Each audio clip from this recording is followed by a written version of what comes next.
Selamat pagi, senang sekali saya Rosmi Rahman kembali menjumpai Anda dalam program Redaksi 33. Kami akan menyajikan informasi penting untuk Anda dan berikut di antaranya. Kita awali Redaksi 33 edisi kali ini. Kasus kejahatan perpajakan sedang diusut Kejaksaan Tinggi Kaltim bekerjasama dengan Kanwil Direktorat Jenderal Pajak Kalimantan Timur. Seorang direktur perusahaan minyak berinisial MIF kini ditahan karena bukti-bukti menunjukkan dia merugikan negara sekitar 2,9 miliar. Berikut informasinya. Direktur perusahaan CV BIS berinisial MIF kini menjadi tersangka. Kejaksaan Tinggi Kaltim sudah menyerahkan berkas penyidikan ke Kejaksaan Negeri Samarinda untuk disidangkan di pengadilan. Direktur perusahaan penjualan minyak itu dituding telah merugikan negara sebesar 2,9 miliar. Tuduhan kepada MIF menyangkut kejahatan perpajakan. Menurut Kepala Kanwil Direktorat Jenderal Pajak atau DCP Kaltim, Samon Jaya dalam sebuah acara jumpa pers di kantor pajak Jalan MT Haryono Samarinda, tersangka MIF sengaja menyampaikan SPT atau Surat Pemberitahuan Masa Pajak Pertambahan Nilai atau PPN secara tidak benar atau tidak lengkap. Dilakukan oleh kejaksaan. Kita sudah serahkan kejaksaan. Nah, biasanya sama kejaksaan kalau misalnya belum lengkap, P19 balikin dulu, lengkap ini sudah lengkap. Sudah P21. Ini langsung masuk materi ya. Sudah P21. Sekarang nih kejaksaan akan membawa kasus tindak pidana perpajakan ini ke pengadilan melalui kejaksaan negeri. Jadi bukan kejaksaan tinggi. Koordinasi sama kejaksaan tinggi. Nah, hari ini kejaksaan tinggi sudah menyerahkannya ke kejaksaan negeri. Nah, itu persoalannya. Nanti ada modusnya seperti apa. Kemudian kerugian negara juga ada apa. Perbuatan direktur perusahaan itu yaitu dengan sengaja mengkreditkan faktur pajak, masukan yang tidak berdasarkan pada transaksi sebenarnya, seperti dalam SPT masa PPN wajib pajak. Perbuatan itu sudah dilakukan sejak tahun 2012 hingga 2015, sehingga menimbulkan kerugian negara mencapai 2,9 miliar. Menurut Samon Jaya didampingi Kepala Kantor Pelayanan Pajak Pratama Samarinda Ilir, Emri Mora Singarimbun, upaya persuasif sudah dilakukan kepada MIF selaku wajib pajak, yaitu dengan cara membetulkan SPT masa PPN dan membayar kekurangan PPN. Namun karena tidak juga melaksanakan kewajiban, MIF akhirnya dibawa ke ranah hukum dan dijadikan tersangka. CVBIS ini memang sudah sejak awal. Ini kita sudah lakukan tindakan persuasif. Jadi awalnya dulu yang bersangkutan, begitu kita deteksi ada transaksi yang dilakukan tidak sesuai dengan kenyataan, ini kita sudah panggil ke kantor. Kita ada himbauan dari namanya AR. AR itu kaum representatif.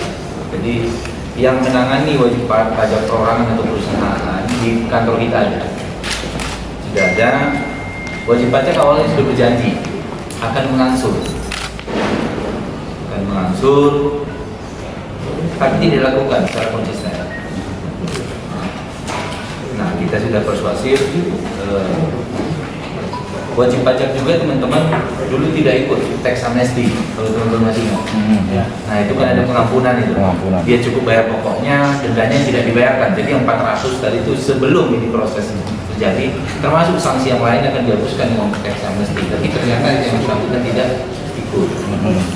Direktorat Jenderal Pajak mengakui pengusutan terhadap wajib pajak nakal dilakukan dengan bekerja sama dengan Kejaksaan Tinggi Kaltim. Tahun ini sudah ada 2 yang diseret ke jalur penegakan hukum dan segera menyusul 1 pengusaha lagi. Tim Kaltim TV, Hardin melaporkan.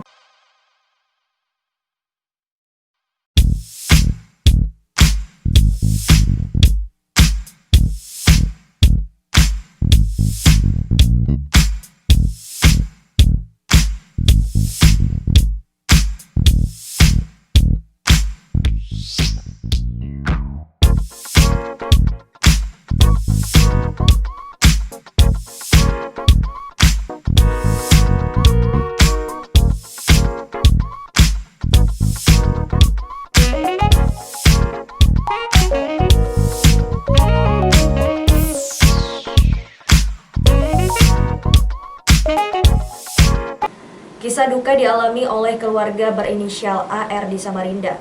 Belum lagi sempat memberikan nama kepada buah hatinya yang baru lahir, anak itu telah pergi selama-lamanya ke pangkuan Tuhan Yang Maha Esa.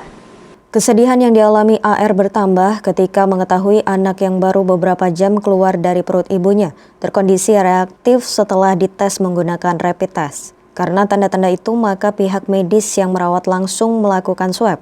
Namun sebelum hasil swab keluar dari laboratorium, bayi laki-laki itu sudah meninggal dunia. Kematian bayi berusia 1 hari itu menjadi jenazah ke-136 yang dikuburkan di pemakaman khusus COVID-19 Serayu Tanah Merah. Sampai hari Selasa 29 September, pukul 21.30 WITA, petugas pemakaman sudah mengubur 145 jenazah terkait COVID-19. Assalamualaikum warahmatullahi wabarakatuh. Selamat malam. Hari ini tanggal 27 September 2020.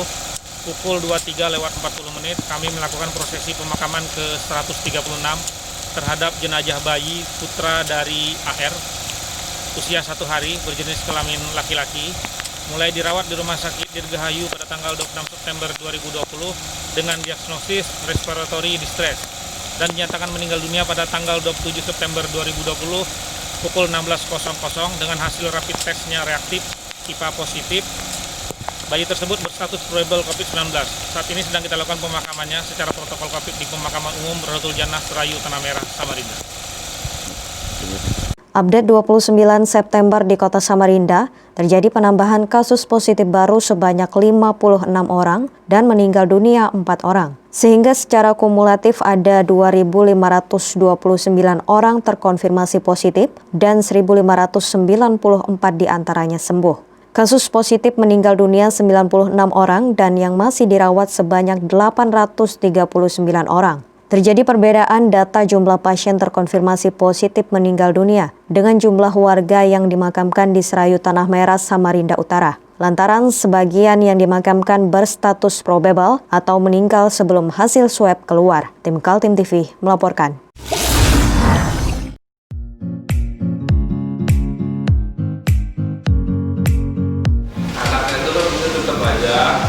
Cara mudah beriklan digital di Kaltim TV.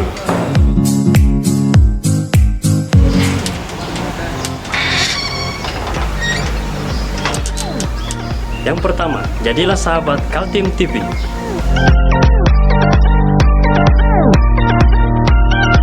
Dengan Rp1 juta, para sahabat mendapat 20 kali tayang di slot berita kamu.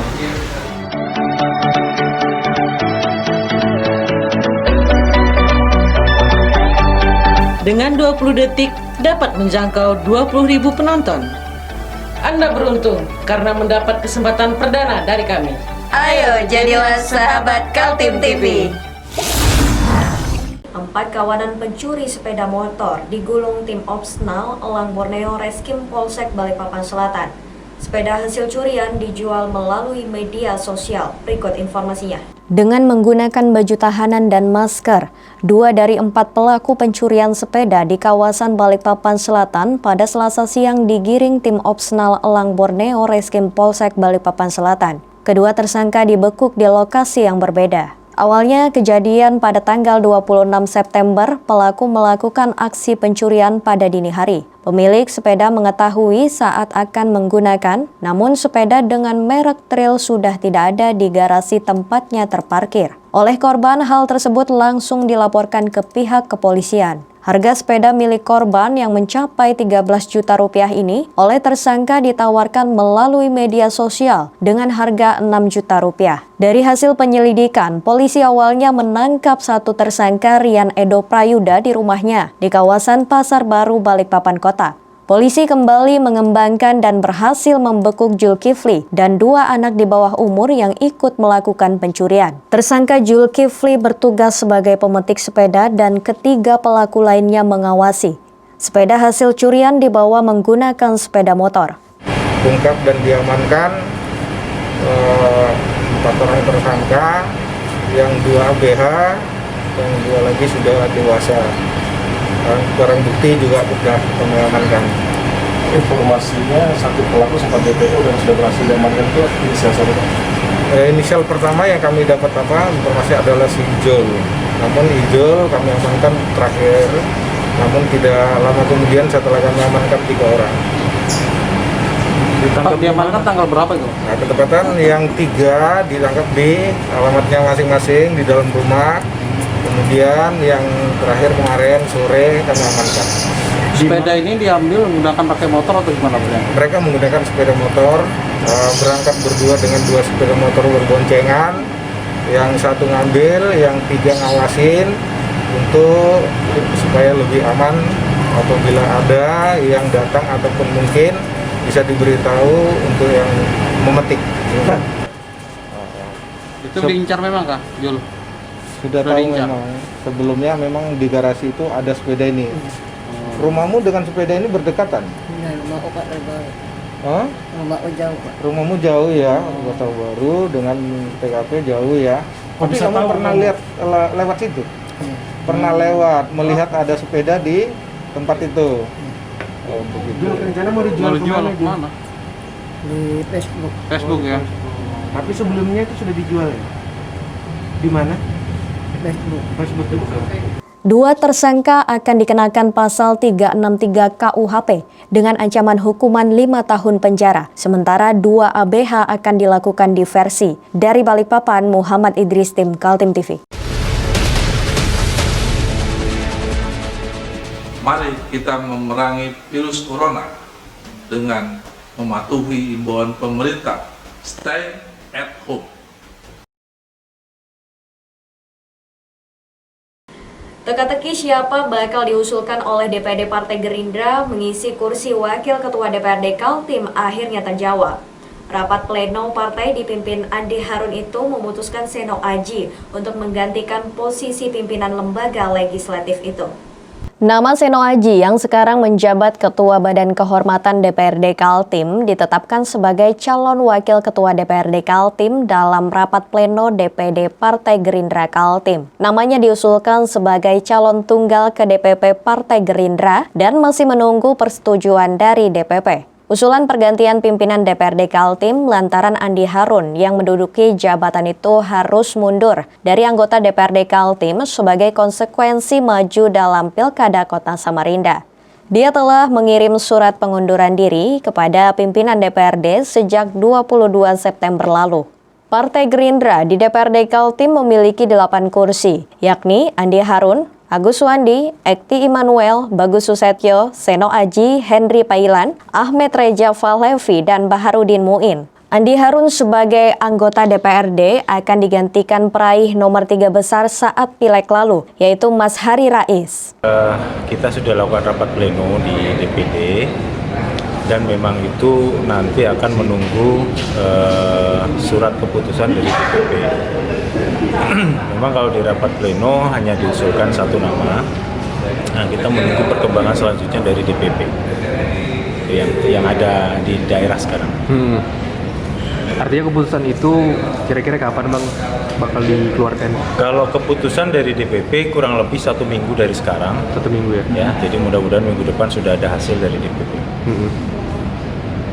Sebenarnya sudah ada namanya nggak? Kalau nama dari DPD dari hasil rapat pleno memang mengusulkan nama saya sebagai pengganti Pak Andi Harun. Namun kita perlu juga menunggu keputusan DPP karena itu baru sebatas usulan ke DPP. Andi Harun maju dalam Pilkada Kota Samarinda sebagai calon wali kota berpasangan dengan Rusmadi Wongso. KPU telah menetapkan 3 nama pasangan yang siap berlaga, yakni nomor urut 1 Barkati Darlis Patalongi, nomor urut 2 Andi Harun Rusmadi Wongso, dan pasangan nomor urut 3 Zairin Zain dengan Sarwono. Tim Kaltim TV, Hardin melaporkan.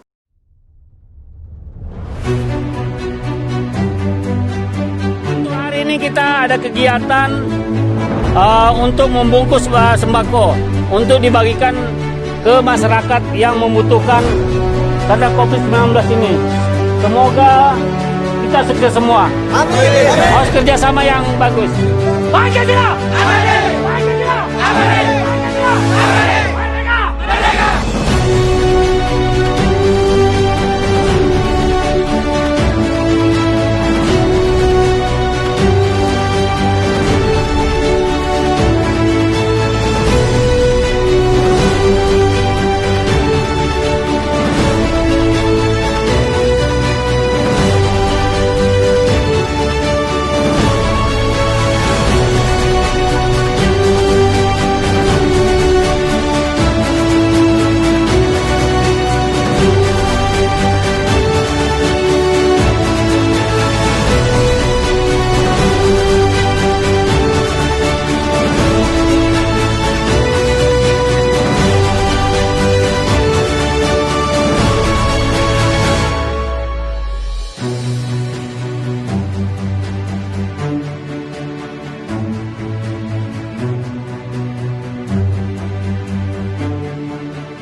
Kepala Kantor Wilayah Direktorat Jenderal Pajak Kalimantan Timur mengakui banyak potensi alam dari Kalimantan Timur yang dieksploitasi, namun tidak memberikan kontribusi pendapatan bagi daerah.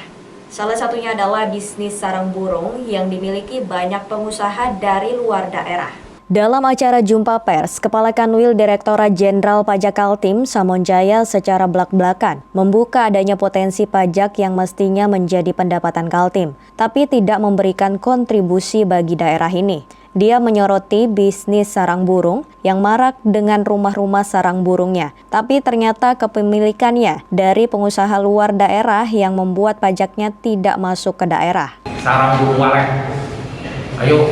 Nanti kita akan bekerjasama teman-teman Kabupaten Kota Madia. Jadi ada perusahaan walet yang ada di Jawa. Terus ternyata rumah waletnya banyak di Kalimantan Timur nih. Mulai dari Tanah Grogol, Pasir, Balikpapan, Kutai Kartanegara, di Bontang, Sangatta, sampai Tarakan dia punya. Tapi tidak ada sepeser pun sumbangsinya untuk Kalimantan Timur.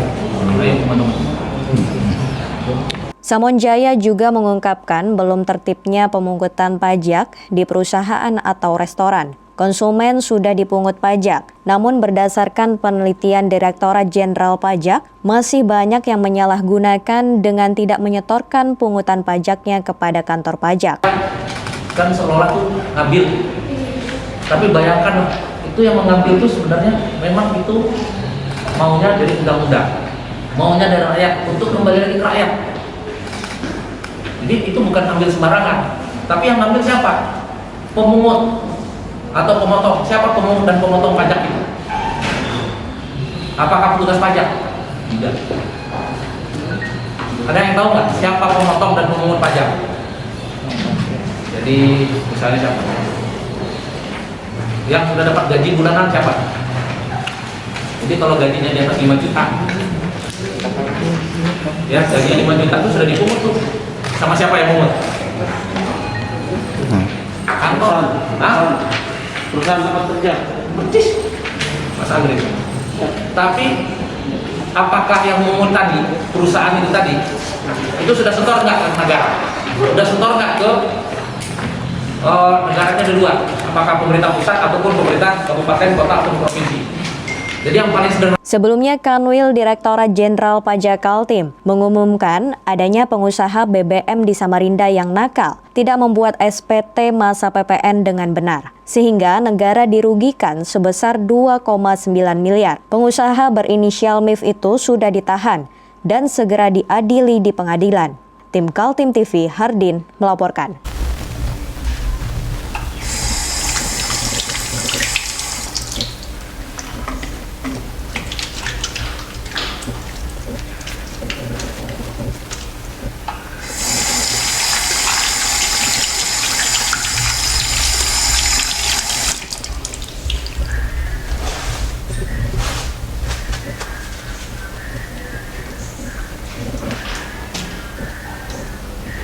Meskipun di rumah saja, kita tetap selalu menjaga kesehatan, cuci tangan, menggunakan hand sanitizer.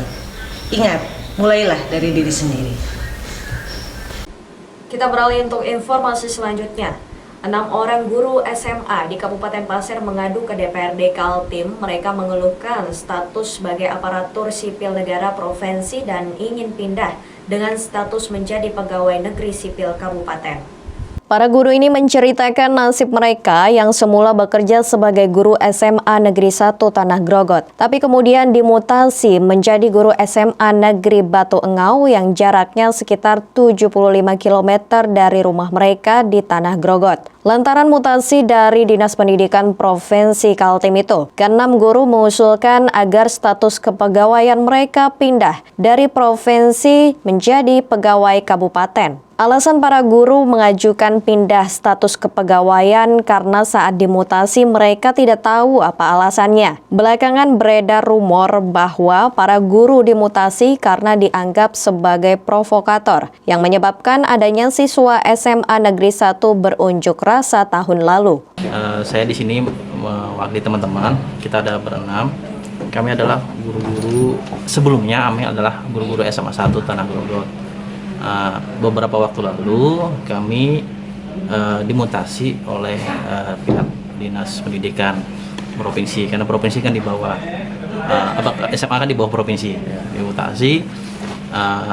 Dan ketika kami menerima SK mutasi, kami tidak mendapatkan alasan kenapa kami mau dimutasi tanpa ada alasan yang jelas gitu loh. Nah, tapi sebagai ASN kami menerima hal itu, tetapi situasi berkembang adalah adanya ketidaknyamanan dari rumor-rumor yang beredar yang dihadapi oleh teman-teman kami, yang istilahnya cenderung negatif rumor tersebut, baik di tempat kami yang baru ataupun di tempat kami yang lama, sekolah yang lama. Kemudian kami berinisiatif ingin mutasi atau pindah ke daerah Kabupaten Pasir. Jadi yang semula di bawah provinsi, kami ingin mutasi ke daerah kembali ke kabupaten. Usulan pindah kepegawaian diterima oleh Dinas Pendidikan Kabupaten Pasir, tapi mereka terhambat saat mengusulkan ke Dinas Provinsi Kaltim. Lantaran itu mereka mengadukan nasib mereka ke DPRD Kaltim. Ketika proses mutasi itu di Pasir kami alhamdulillah diterima dengan baik, tetapi ketika dari provinsi itu tidak mau melepas atau sedikit mempersulit kami lah gitu. Artinya kami coba menghadap kepala sekolah kami melempar ke dinas provinsi. Kami menghadap dinas provinsi, tapi kepala provinsi melempar ke sekolah kami lagi. Akhirnya kami semacam dipimpong seperti itu gitu loh. Sedangkan Bapak Ibu kan tahu sendiri jarak di SMA Pasir kan cukup jauh. Jadi akhirnya kita coba mengadukan nasib kami ini ke anggota dewan di provinsi ini, yang mudah-mudahan bisa membantu niat kami ini. Kami kan sederhana saja, kami hanya minta pindah kembali ke kabupaten kota. Jadi tidak lagi di bawah provinsi. Itu saja kok sederhana kan maksud kami. Jadi kami Menanggapi hal itu, Ketua Fraksi PKB DPRD Kaltim Syafruddin mengapresiasi perjuangan para guru. Setelah menerima aspirasi para guru di ruang fraksi PKB, kemudian dikawal ke Komisi 4 yang membidangi pendidikan. Pertama, saya sangat mengapresiasi kedatangan dan kehadiran teman-teman Bapak Ibu guru dari Kabupaten Pasir yang mengeluhkan tentang ada tindakan yang sewenang-wenang dan diskriminasi yang dilakukan oleh kepala sekolah dan kepala dinas cabang Pasir. Memindahkan mereka tanpa prosedur, tanpa alasan, tanpa ada upaya-upaya lain. Setidaknya ada teguran lisan, teguran tertulis, tapi ini langsung pindah. Mereka pun tidak mengerti alasannya kenapa kan itu. Nah, saya selaku anggota DPRD mendengarkan keluhan itu, dan tentu saya akan memperjuangkan agar teman-teman guru ini bisa mendapat kesempatan atau mereka berkeinginan untuk sebenarnya pindah dari pegawai provinsi, pindah beralih menjadi pegawai kabupaten kota dan ingin mengajar di SMP di Kabupaten Pasir.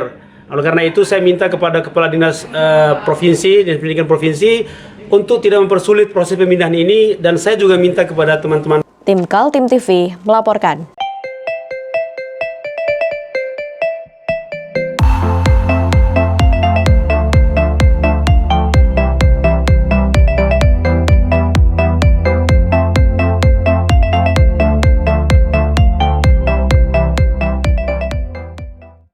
Lambatnya Pemprov Kaltim menyalurkan bantuan yang dibutuhkan warga terdampak pandemi COVID-19 dikeluhkan oleh aktif organisasi laki Lembaga Anti Korupsi Indonesia Korda Kaltim. Menurut Ketua Komisi 4 DPRD Kaltim, bukan hanya lambat tapi menunjukkan lemahnya manajemen kependudukan di benua etam. Inilah respon Ketua Komisi 4 DPRD Kaltim, Rusman Yakub, atas keluhan yang disampaikan oleh aktivis organisasi laki pekan lalu. Melalui Sekretaris Laki Ramadan Ilham, lembaga ini menyoroti kinerja Pemprov Kaltim yang lambat dalam menyalurkan bantuan sosial. Laporan yang diterima Laki untuk Kota Samarinda, bantuan dari APBD Kaltim untuk Kota Samarinda saja baru 10%. Padahal bantuan sosial kepada masyarakat sangat dibutuhkan sebagai stimulus agar perekonomian tidak terpuruk terlalu jauh. Lambat, jujur saja memang sangat lambat. Tetapi ada permakluman yang kita ini, karena ternyata ini kan contoh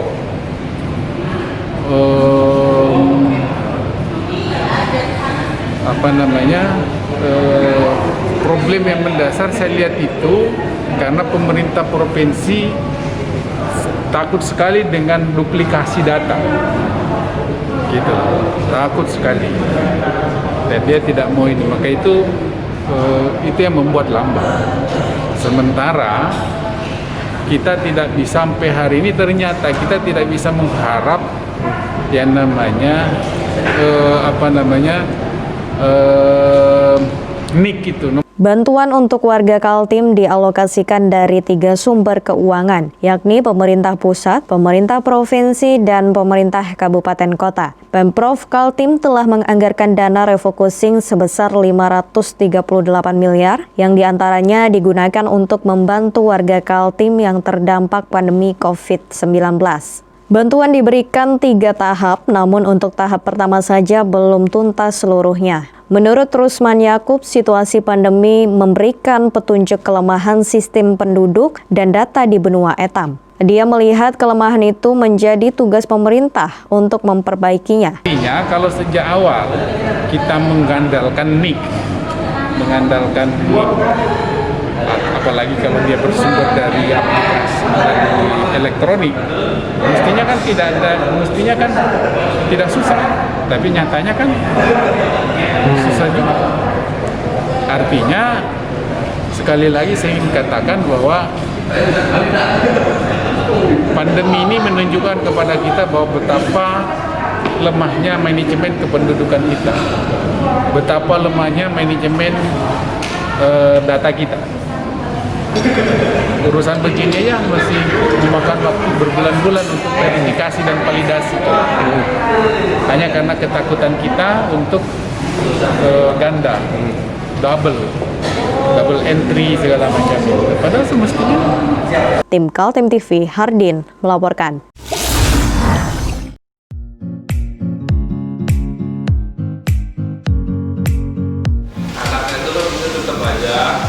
Cara mudah beriklan digital di Kaltim TV.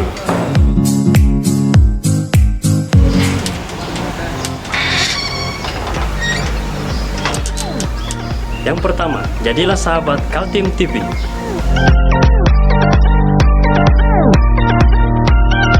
Dengan Rp1 juta, para sahabat mendapat 20 kali tayang di slot berita kamu.